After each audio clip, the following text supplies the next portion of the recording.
A good sense of board control is what separates decent players from bad players.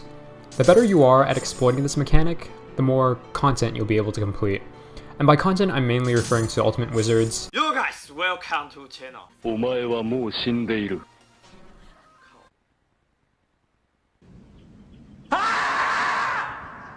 And the 2 different iterations of the Queen's Tower. Just endgame content that will punish you accordingly for not applying good board control. Let's talk about the basics. A minimum chain of 6 panels is required to form a crash panel without the use of a skill. A minimum chain of 12 panels is required to form a crash panel bomb. The bigger the chain, the bigger the bomb radius will be when detonated. Cool. You have influence over where to spawn a crash panel when chaining, so use this to your advantage.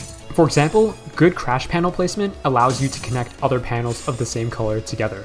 Likewise, if you want to maximize your damage, generate a crash panel within the radius of a crash panel bomb.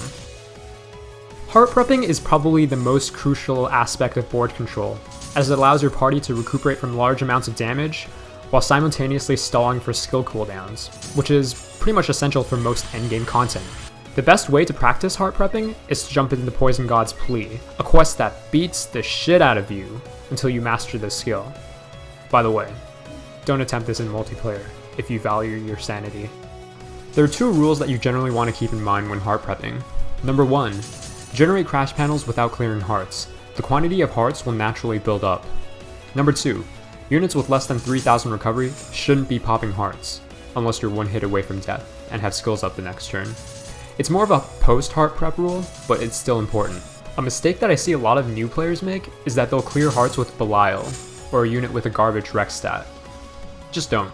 Lastly, I'd like to cover staggering. Staggering is a technique that allows you to freeze the board and chain panels that you wouldn't normally be able to chain if the board were at rest. This can be done by quickly holding down on panels after chaining.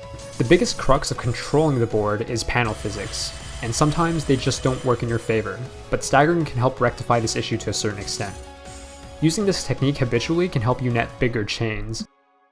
Nothing that I've covered in this video is revolutionary or anything, but hopefully it's given you a little bit of insight on how to improve your gameplay. 50% of the game revolves around board control. The other 50% is knowing what to expect, meaning being prepared to counter gimmicks. But that's a topic for another day. Be sure to tune in for the next installment. Oh, by the way, I'll be streaming some Crash Fever over on Twitch once a new event is released in-game. Feel free to come over and say hi. I'll be grinding bugs with viewers, answering questions, and everything else in between. It's gonna be lit. Alright, XJ9 out.